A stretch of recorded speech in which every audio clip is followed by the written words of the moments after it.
the dark blue sedan with Pennsylvania plates and set down his steaming mug of Darjeeling. It always happened like this.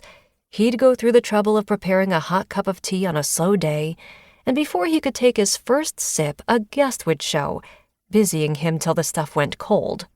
"Such is the life of a hotelier," he muttered to himself, pushing away from the desk in the back office. His black slacks needed straightening after so many hours of lounging, and he availed himself of the antique mirror in the corner as he adjusted his double Windsor. After a moment's hesitation, he applied a hasty spritz of polo green, a perennial crowd-pleaser. Bernard was waiting at the front counter with a grand smile before the new visitor had even passed through the glass double doors. "Welcome to the Morris Inn," he announced with a bob of his closely shaven noggin. A lone woman ventured into his lobby, one of her sneakers untied and her clothing rather baggy. She had long golden hair that hadn't been brushed out in a long while, and it hung over her shoulders in messy coils.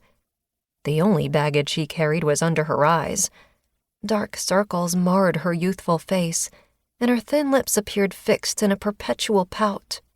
As she sidled up to the counter with a faded pink wallet in hand, Bernard noticed the redness of her eyes.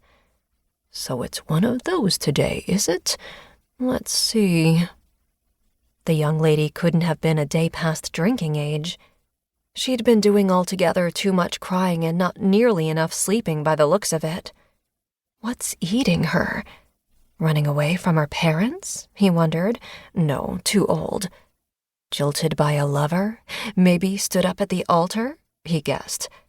That could be it, but she's probably too young for that. Bernard smoothed out his dark pencil mustache and leaned amiably over the counter on his elbows, reiterating, "Welcome to the Morris Inn, miss. My name is Bernard Levine, and I'm the proprietor of this establishment. Have you come looking for a room today?" The guest nodded feebly, combing a few yellow locks behind her ear, and in the process flashed a series of fingernails that had been chewed down to the quick. "Yes, please. I'd like a room for one if you have any available." She spoke in a rather girlish timbre, the kind of sweet voice that could not but evoke sympathy when paired with a misty eye or quivering frown. "Certainly, miss," he cooed, reaching for the inn's register and perching a pair of reading glasses upon the bridge of his lengthy nose. "I'll just need some ID and a major credit card, or cash if you're so inclined, and I'll see what we have available." In truth, the Morris Inn had been some days without a single guest, and Bernard might have let any room in the venerable building to her without so much as a glance at the weathered old register. He declined to share this detail, of course, and pored over the black book with theatrical studiousness. "Yes," he continued, eyeing her over the edge of his rounded brass frames. "I think we can accommodate you, Miss—" The young woman had loosed her ID and bank cards from her wallet and presently slid them across the chipboard counter. Bernard plucked up the former and scrutinized it with knit brows. This date of birth would make her a hair past 22, Pennsylvania license, issued only a few months back, lives in an apartment. He stole a look at her left hand and then set down the ID.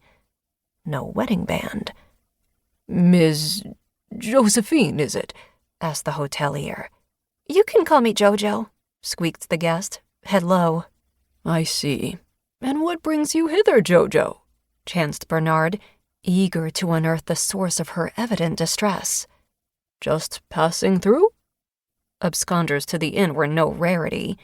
It was a home to those who ran to or from their troubles both. The live-in proprietor had come through many years of experience to recognize troubled guests at a glance, and with this expertise had come the knowledge that such individuals always brought with them the best stories. Indeed, guests of the tormented variety could be mined for toothsome drama, an amenity which alone made the management of so remote an establishment pleasurable. One had only to play the sympathetic ear and sound the depths of these foreign sorrows with well-placed questions. Eventually, like a geode, the guest would crack and bear some crystal of intrigue to the open air. This young woman yielded nothing in her reply except for further proof that she was